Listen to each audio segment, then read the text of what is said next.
Hello everyone. Okay, I'm up to part 5 of this series, the last part of this series, explaining Trump's Agenda 2030. And I really wanted to have some time to really think about how I was going to end it, how I was going to finish this series. I could go with Heritage Foundation's Project 2025 policies that now Trump is pushing, like the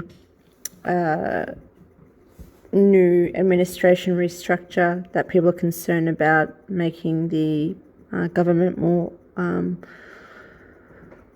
authoritarian, and wanting to go back to fossil fuels, wanting to go back to American education, wanting to focus on trade and economics and so forth. I could go into that. I was considering going into that, or the whole tying everything back into World Economic Forum's. Own nothing and be happy. You'll own nothing and be happy.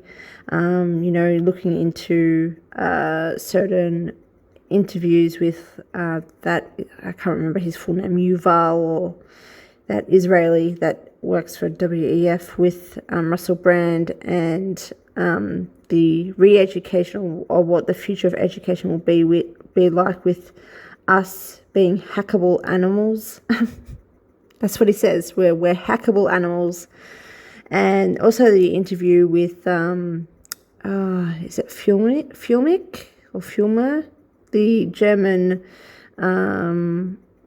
international court law or something, the attorney that was recently jailed, and the Romanian that used to be a part of the UN in a top level, Călin Georgescu. So that's also another way of connecting all the dots, and I was thinking about that and how we could talk about that. But I think, to really solidify the perspective of Trump's agenda on a deeper level, and Heritage Foundation's agenda, because that is Trump's agenda, on a deeper level, is to go back and into history, into the 1980s of Reagan's Heritage Foundation administration, and to understand that, firstly, this American government is a Uniparty, and through every president since Reagan, this Canada, Mexico, US trade agreement for the Bilderberg Group, which was founded by Prince Bernhard, the same intelligence officer that created WEF with Prince Philip, the same guy who was also a Nazi. It's all interconnected. And every president since Reagan has pushed this agreement forming, and what's hidden is why, and that is to control the resource of water, which I will explain. But I'm going to show you that it's not just a Uniparty, but also that this British Heritage Foundation policy making and development has been going on for a very long time. In particular, I'm going to focus on the US, Mexico, and Canada move has been going for 62 years, since I think it's 1963. with a certain project to get literally Mexico, US, and Canada into some sort of trade agreement with water transfer control. And so I'm going to show you that Trump is not just working for the New World Order, but he's also in a Uniparty, and there's been no enemy, there's been no rival. When you vote, it doesn't matter. It's completely irrelevant because you're going to get the same policies pushed. You're going to get the same agenda out, which isn't your agenda. It is for Britain and for this order. And the reason why I think I should also mention just briefly, if I can, there's a lot of talk about Rome, the Roman Empire ruling, and I have gone into that and I have considered that, and I still consider that very openly. But most of these things seem to be are for the British Empire, and they were learning from the Roman Empire, which they have stated did fall. And I just want to be in the present when I do explain these findings, and I want to show you that there's something reachable that you can grasp and look at and say, okay, so now I know clearly who I can point to and say, you're responsible for this. And it's not just we can go into every member of the Bilderberg group, every member of the Club of Rome, every member of the UN, but all these clubs come down to the same timeline around the 1950s, around World War II. And then before that, it comes to the same developments. Rockefeller wouldn't really be where he is without being a pilgrim member of the British American expansion in the early 1900s. That being said, that is a part of the plan of the 1881 Hyman socialism, or socialist federal democracy, and the restructure of colonial rule for not just America but Australia, Canada, New Zealand, and so and all the other dominions all around the world. And then they've created all these clubs and societies thereafter because they could no longer just have an imperial conference. It had to be not so overt because you're telling everyone the imperial rule had completely dissipated and had splintered when it hadn't at all.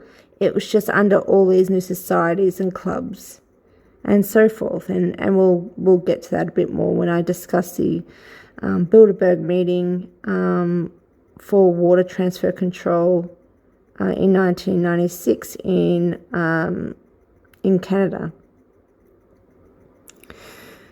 So I think at this point, a good starting point in terms of this whole discussion is thinking is going back to 1980-ish. Now my computer is just locked, so I'm just needing to get that up again so I can talk. Okay, let me get my little recorder here. Okay, so I'm going to refer you, if you would like to have a read, there's several books that discuss the funding and the creation of Heritage Foundation.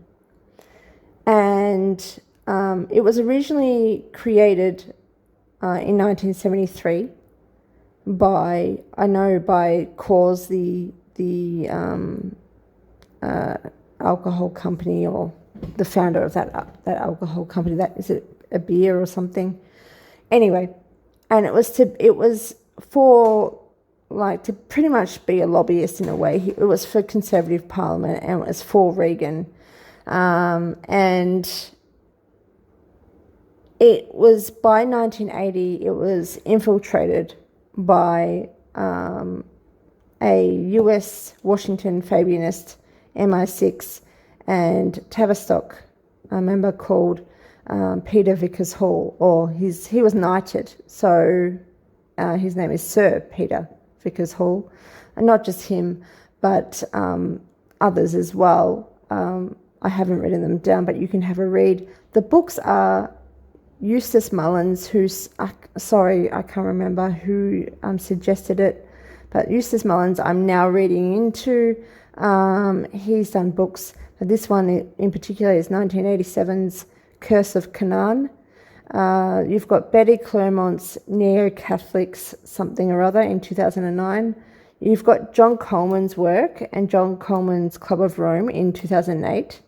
And then you have Daniel Estulin, who's a very interesting person. He may be intelligence, but he was exiled. He self-exiled after his father was exiled to Spain, and now talks about the Bilderberg group.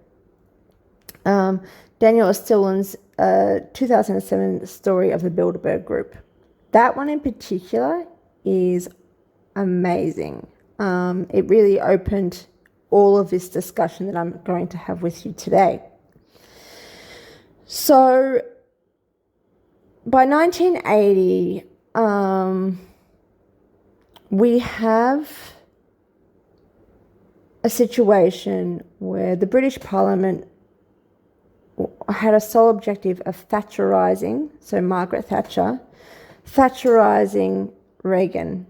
And they did so by infiltrating the Heritage Foundation and having Heritage Foundation's mandate for leadership, just like Trump is following mandate for leadership. He's one for back in 2017, 2016 they did it, a 3-part series, remember? And then starting in March 2016, and then 2024, they also created a mandate for leadership for 2025 for him and Project 2025. Project 2025 seems to me a bit more like a propaganda distraction. Those policies seem to be a distraction for me because then there's these deeper policy moves that he's making, like the North American Union. That's been, as I said, in the works since 1962 and is not obviously just based on Trump alone. And it was to really infiltrate the Reagan administration, Reagan doing it willingly to get in, and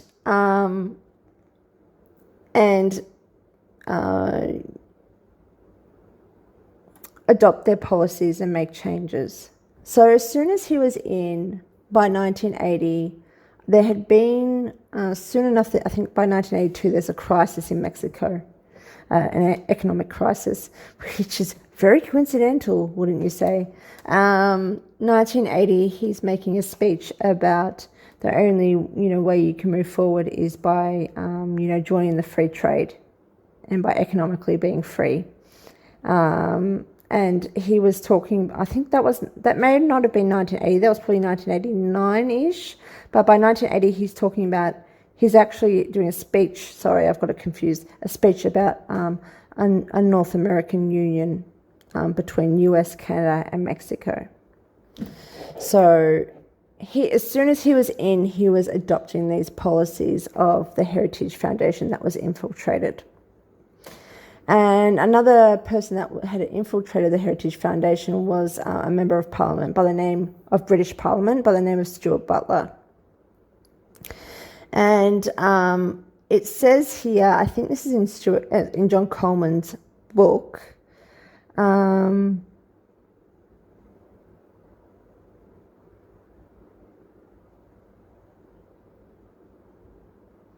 just having a look here. Yeah, they would. Whatever this book is, this is a different kind of thing that I've got open. It talks about how they wanted to put a Mexico into a state of helplessness. So there was an economic crisis. And there was a lot of loans, US loans, given to Mexico, leaving them indebted to US. So I just want to put that out there around this time. Now, I'm just going to quote this. Here is what Stuart Butler of the Heritage Foundation had to say on the subject. I'm guessing in terms of Mexico. The right thought it had won in 1980, but in fact it had lost. What Butler was referring to was the situation in which the right found itself when it realized that every single position of importance in the Reagan administration was filled by Fabianist appointees. Now, Fabianist appointees, Rockefeller, Bilderberg, well, you name it, it's the same thing. So I just want to put that out there. Recommended by the Heritage Foundation. Butler went on to say that Heritage would use right-wing ideas to impose left-wing radical principles upon the United States, the same radical ideas which Sir Peter Vickers Hall, top Fabianist in the US, and the number one man at Heritage had been openly discussing during the election year. Sir Peter Vickers Hall remained an active Fabianist, even though he was running a conservative think tank. As a member of the British oligarchical Vickers armament manufacturing family, he had position and power.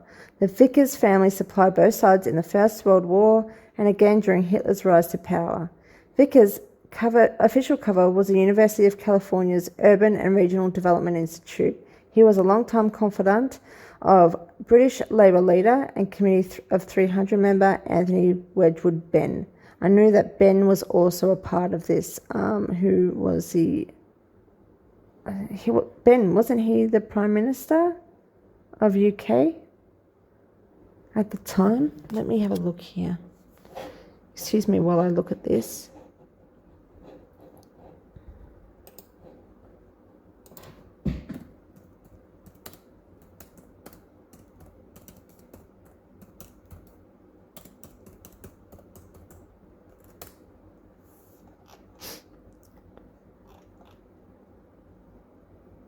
No, he was never Prime Minister.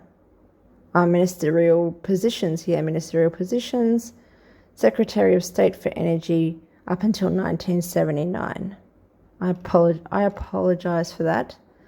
I knew he was a British politician and leading figure of the Labour Party, known for his socialist views. So he was all for socialism, or Fabian society, or Heineman's, as we've already gone through, Heineman's Federal Socialist Democracy of USA and all the colonies.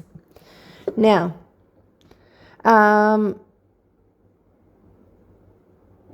both Vickers and Ben are integrated with the Tavistock Institute, the Premier, This is John Coleman's work. And this is the Vickers Hall did a speech.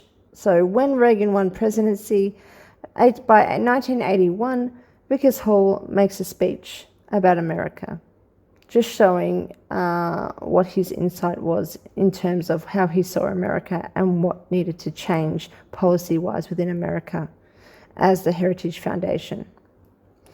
There are two Americas. One is a 19th century heavy industry-based society. The other is a growing post-industrial society, in some cases built on the shards of the old America. It is the crisis between these two worlds which will produce the economic and social catastrophe of the next decade. The two worlds are in fundamental opposition. They cannot coexist. In the end, the post-industrial world must crush and obliterate the other one. Remember, this speech was made in 1981, and we can see from the state of our economy and our industries just how accurate was Sir Peter's prediction. When concerned people ask me how long the 1991 recession will last, I refer them to Sir Peter's statements and my own opinion that it will not end until 1995, 1996, and even then what emerges will not be the America we knew in the 60s or 70s. That America has already been destroyed. So that's what I want to get from that. from that information there. Now, this Daniel Esterlin's book of the story of the true Bilderberg Group is amazing. Very, very, very fascinating, and I encourage you all to have a read of it. So, I'm just going to read some excerpts from this, because it goes back to Anthony Wedgwood Benn, and it goes back to the British infiltration of Reagan, and also of the Heritage Foundation. So, from the start of his political career as governor of California, Ronald Reagan distanced himself from tough, old-time traditionalists and put Rockefeller men, or Fabianists, or whatever, as his key advisors. By his 1980 presidential election, those who thought conservative traditional America had won could not have imagined how wrong they were. Though Reagan promised, if elected, to dismiss the chairman of the Federal Reserve, Paul A. Volcker, because of his anti-inflation policy, Reagan broke his word, to the disbelief of the conservative wing of the Republican Party once he took office. By coincidence or not, Anthony Wedgwood Benn, a member of the British Parliament, told members of the Socialist International meeting in Washington on December the 8th, 1980. So this guy, a member of British Parliament, as I said, a minister. Oh, well, by then he had finished up. That was 1979 he finished up, so I don't know what the hell he's doing there now. Was in Washington when Reagan came into power and made a speech. And he said, "You can thrive under Volcker's credit collapse if you profile," meaning brainwash, "Reagan to intensify the credit collapse." These comments bring several questions immediately to mind. What did Ben mean? Was he implying someone had influence over Ronald Reagan? Why would Reagan break his word to his own party? Why did he favour Rockefeller advisors to the exclusion of others on his personal team? And then he goes on, Daniel Esterlin goes on to discuss that Sir Peter Vickers Hall, was one of Reagan's insiders. And that 1981 speech. Now then, what brings me to what I'm going to discuss more in depth is the page next to it, because I was just reading certain excerpts at this time. The page next to this one says the splintering of Canada as a step toward an American Union was originally scheduled for 1997, but unexpected media coverage in the Toronto Star, Canada's most popular daily newspaper, during the 1996 meeting in King City of the Bilderberg Group, at least forced the group to postpone their plan. The proposed breakup of Canada was described in several books on the subject, including New World Order, Corruption in Canada, a collection of essays, edited by Robert O'Driscoll and Elizabeth Elliot. Robert O'Driscoll was a professor at the University of Toronto, and I strongly suggest you take a look at that work that he did, which goes into detail exactly how they are still possibly planning the Grand Canal of Canada and how it will land in both Mexico and the US. And it was done by, of course, Brian Mulroney when he was elected Prime Minister, and was elected for that very reason, became Prime Minister of Canada. And he commissioned, was it Simon Reisman? And then you've got, I've forgotten his name. Tom, I'll get there. because there's actual Ontario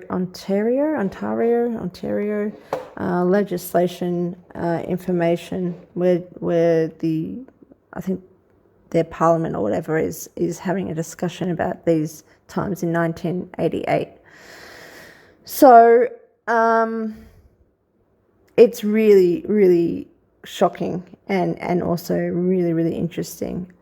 Just the what they were planning for the Grand Canal and what they're still doing through these trade agreements and what they've been trying to do since 1962. So when I saw that, I, of course, wanted to look more into it and figure out exactly what had gone on. Now, I think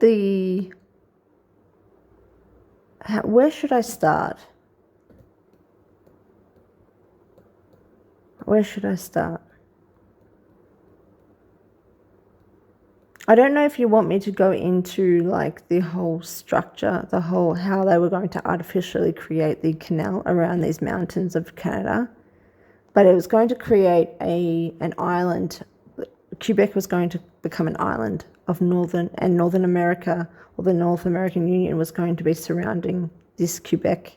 And that's why they wanted to separate Quebec from Canada in 1994, was it? And they failed. But that was a part of the steps. That was a part of the phase. And there were certain things that failed, but that hasn't stopped them from continuing on and creating these, everything that's happened. So, anyway, let me see how I can word this, and I'll continue on. Okay, so before I start getting into this line of a more narrower line of thinking, I want to recommend some readings. The first one would be the one that I've already discussed, The New World Order, Corruption in Canada, by the Professor Robert O'Driscoll, in, I think it was 1994. He discusses there's interviews with certain people and researchers finding out about the Grand Canal scheme. They state that it was done under Mulroney, was elected by one of the largest agribusinesses in America, that he had shut down a town in Canada prior, so he was easily, controllable and was successful in doing that. And so they were just going to hire him or get him elected, and that was by 1984 when he was elected in, and then he was going to commence this project with the Minister of Trade, or the guy in charge of the trade negotiations with the USA, which was Simon Reisman. Before that, he had experience, I think, in waterways or water resources. He had some sort of job there that was prior, so they selected him as well, and he was able to come up with this. If I have a look here, I'm just going to look in.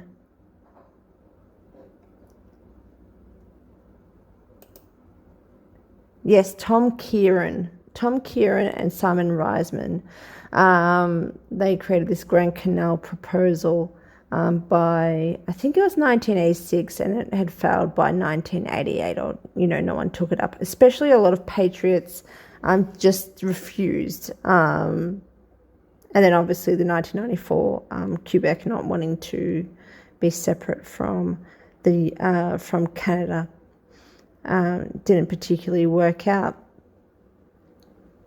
But this was all about having certain people put in that could easily put this canal proposal in place. Reisman was also the one in charge and responsible for trading Canada's energy to US during this time also. So it was all about getting Canada's resources over to the US. And so if anything is discussed about economic force or some sort of force, or while we own Canada anyway, in a way, well, that's because there's been years and years of development of this stuff. By 1979, there's a book called, let me just get it here. There's a book called Crossing the Line, Canada and Free Trade with Mexico in 1992. I don't know who it's by. I'm not too sure. And it talks about how, I'm just going to zoom in. By 1979, there was no Canadian, even in Parliament, no one remotely thought that a free trade agreement was possible with the United States. No one but Canada's most powerful corporate executives, they say. So they also talk about how in 1997, after 4 years of study, Canada's top business executives decided it was time for a new approach to politics. And they used a model similar to the corporate body in the US. And this group launched the Business Council on National Issues. Its purpose was simple: to bring the richest corporations together to speak with a single voice on key economic and political issues. So it talks about this. In the 1980s, Trudeau retired and Brian Mulroney took over. The BCNI immediately set out to change government policy towards free trade. I think they were in agreement with the US, but Reagan at the time was under Heritage Foundation and British Parliament and was being Thatcherized. So there's just all these kind of connections to consider when looking into this work. But what I'm trying to say is, by 1979, there wasn't meant to be any trade agreement. No one ever imagined a trade agreement with the US. So that's really important to consider. The first ever water transfer control attempt was this one here that I can see. This is a 1966 article about this agreement between Mexico, US, and Canada, called the North American Water and Power Alliance Project, which was also called NAWAP Project in 1963. And that was put out by an American consulting firm. So that was the first attempt of this happening. This is why I'm saying it's taken 62 years for this to happen. What Trump is now talking about, a Northern American Union and Canada being the 51st state.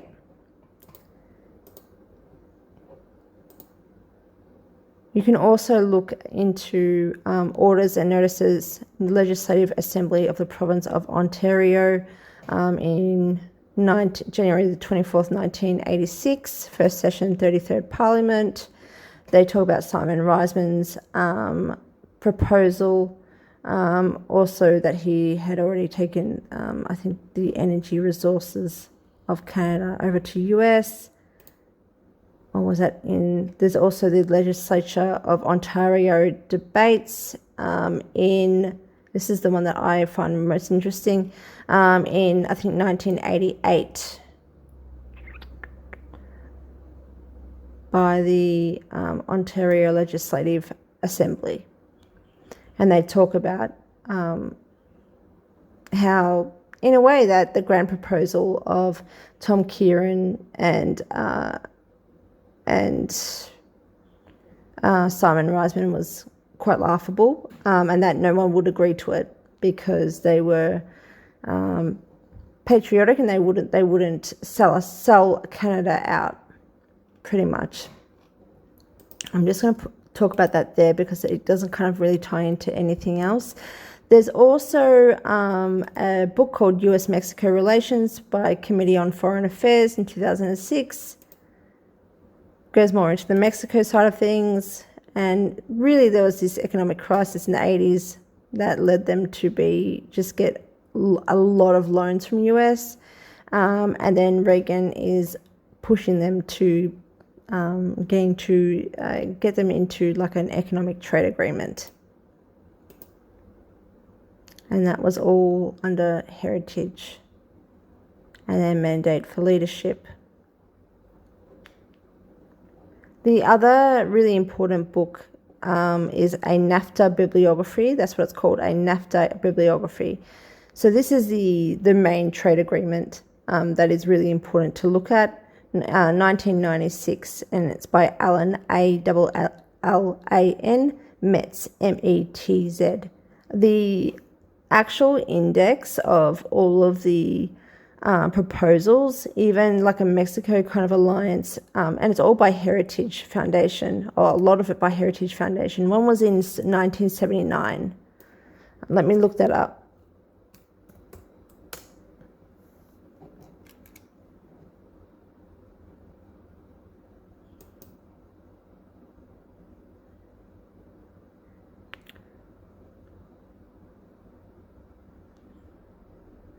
Rules of origin for foreign acquisitions under the Trade Act of 1979, NAFTA and new GATT records.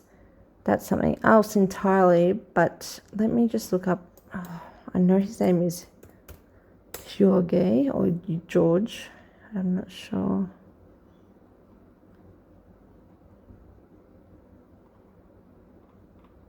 Too many Georges. I mean, it is NAFTA, so I should have expected it. That's it. George, or with a J, so I don't, yeah, it's probably a Mexican pronunciation. George Salaveri from Heritage Foundation. He talks about Mexican economic relations, improving US-Mexican economic relations. That says 1989, but I swear I saw something in 1979.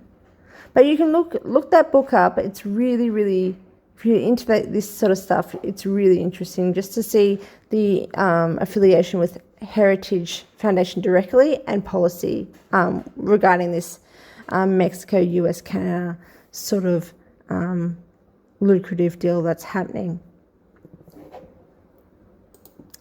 So let's go back to O'Driscoll's kind of work here and understanding exactly what's going on.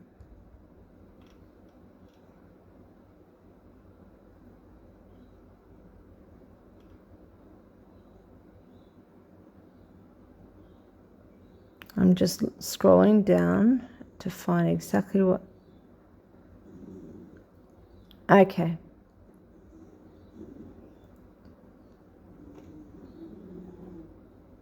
So Keeley, I think was it Ian Keeley, was he was a political figure in Canada. I think a journalist or a researcher. I can't remember.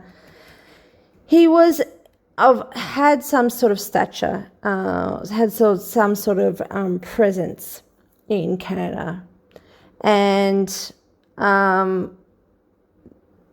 there's a person by the name of Art Bailey who walks into his office, and I'm just giving you the case scenario, and he goes, "Mr. Keeley, you've done a fantastic job of marketing this MICO building. Nobody would have ever believed that anyone could raise $160 million to build a building in Hull. This is totally out of sync with anything that anybody ever believed." So he said, "We think you're the best marketing man in Canada and that you should come and join our team and become the marketing manager for the Grand Canal." And he said, "What the hell is the Grand Canal? I don't know what you're talking about."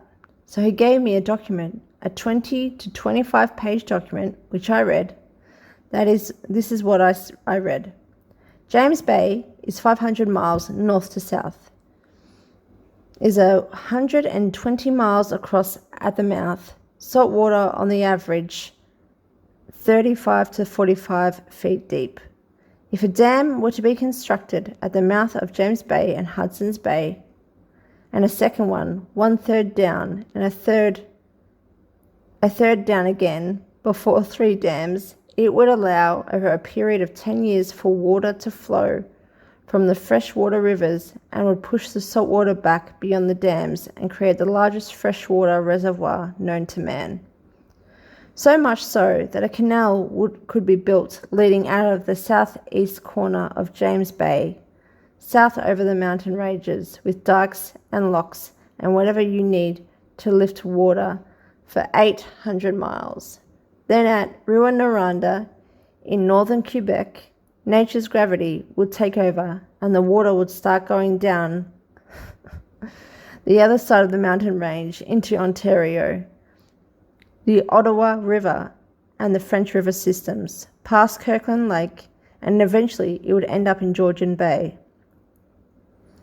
The amount of water that would be brought back, fresh water from that canal, could double the flow of water that now enters the Great Lakes. Of course, if you can double the water entering the Great Lakes, you can take half of the total water out without changing anything in the Great Lakes system. The water would be removed in 2 places. At the base of Lake Michigan, they don't need it this year. This year, they have enough water. They would open up the sluices and move water down to the Mississippi Delta, almost all the way to Mexico, into the Gulf of Mexico. The second outlet would be from Lake Superior, moving across Manitoba into Saskatchewan, then down into the Superior, so Lake Superior. Moving across, then down into the United States to bring water to the let me just rephrase that, would be from Lake Superior, moving across Manitoba into Saskatchewan, then down into the States. We must understand, of course, that since we are living in a period of global warming, do you see how the environmental con is a part of it? But that is not something that Project 2025 for Trump is going to promote, is it? They're rescinding all of the global warming policies. So they're no longer going to advertise. This was initially all going to be about environmentalism and how the earth is warming and that they need water. But this is about water control and it's about trade. It's got nothing to do with for the greater good. So Trump is now just saying economic force, and why not take Canada? And it says nothing about their water and their water resources and their energy and their gas and all of their trade assets that they wish to take, which is all a part of Project 2025. That's the whole point of 2025 project for Heritage Foundation, is all about economic recovery, right?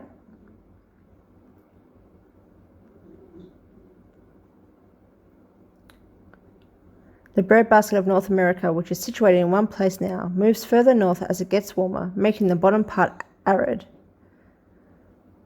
So water is absolutely critical to enlarge the breadbasket of North America as the earth gets warmer. There is another dimension. If Canadian waters presently flowing into and towards the Arctic and the north of Canada are diverted and artificially made to flow in a southerly direction, for instance, diverted towards the US for water use, then the northern cold climate temperatures will move in a southerly direction and the Canadian terrain will become colder and more frigid. The balance of the Canadian climate will be reduced in temperature, which will cause a massive environmental shift in Canada, all to Canada's detriment. This theory can be supported by simple physics and hydrology. The waters flowing north are of a warmer temperature and have a warm front pushing against the Arctic North temperatures. If removed, the Arctic North will move south. It doesn't matter whether this occurs in summer or the winter seasons. If the rivers and waters are diverted to flow southerly, then one will require more fuel to heat our homes and buildings. However, Canadians will only have what is available after the US has its needs supplied under the NAFTA agreement, etc. So the NAFTA agreement, which Trump has now reformed or refined, and is what is this whole Northern American Union, is controlling supply and demand for this water. Will control the supply and demand. The two transnationals who were pushing this plan were RJR Nabisco, the biggest agribusiness in the US, led by Mr. Johnson out of Winnipeg. There's been a film made of him recently called Barbarians at the Gate, and it shows how he tried to take over the company with junk bonds and whatever. And the other one was Archer Daniels Midland, who cans and boxes or packages all of the agribusiness that comes in from RJR Nabisco and distributes it throughout the world. It is interesting, of course, that Mr. Johnson was Mulroney's sponsor, bringing him on tours throughout the US, and that Archer Midland Daniels has just hired Mulroney as a director.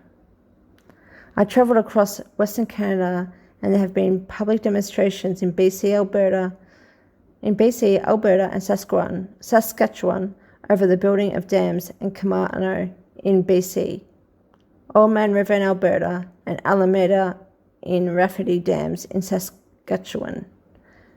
People ask, why are they building dams where there is no water? Once you understand the relationship of the Grand Canal to the entire area, you then know where the water will be coming from. Do you see any possible ecological disasters as a result of this? Of course. Some natives believe the sheer weight of the water behind the dams will cause the axis of the earth to shift, and if you build a dam, you change the chemistry of the earth. You cannot flood the areas that we are talking about without changing the configuration of the soil and landscape. But transnationals don't think in those terms. They think in terms of money. In 1985 to 86, it was stated that the project would cost $200 billion US. And remember, in 1966, it was $100 billion. It was also stated that the money was available. American Express wants to be the banker, and do you think that it is by coincidence that American Express was allowed by order of council to become a bank in Canada, with Brian Mulroney breaking 4 banking regulations just to allow them to achieve this status? As well, Alcan Aluminium needs dams for their mines, and Barrick for their gold-owning concerns. Mulroney also just signed orders in council breaking the law that made it illegal for foreigners to own more than 50% of a mine in Canada. Now foreigners can own mines outright in Canada. There are no restrictions. None of these changes in the rules were made through Parliament, but by a stroke of Brian Mulroney's pen. Remember, in 1979, there would be no trade agreement with the US. No one in Canada could ever imagine it. Mulroney also signed orders in council breaking the law that made it illegal for foreigners to own more... I'm repeating myself. I'm just having to find myself on the piece of paper. Most people in Canada live with the illusion that laws are written by Parliament, but most regulations are changed by politicians in power. For every law that passes through Parliament, there are 3,000 laws that are changed unilaterally behind the scenes. In any case, Simon Reisman put forward a plan to have us put aside our old concepts and to start thinking boldly about the future. But by what he meant, nothing less than giving up Canada. We need to have a new political reality, he argued, and therefore free trade and water diversion go hand in hand. We also know, he surmised, that if the US asked us for either water or free trade, Canadians would rebel. So let us make it appear that Canada is doing the asking. Mulroney was brought with the banker's money, and he did the asking, publicly stating the opposite of what he had always contended, that he didn't believe in free trade, etc.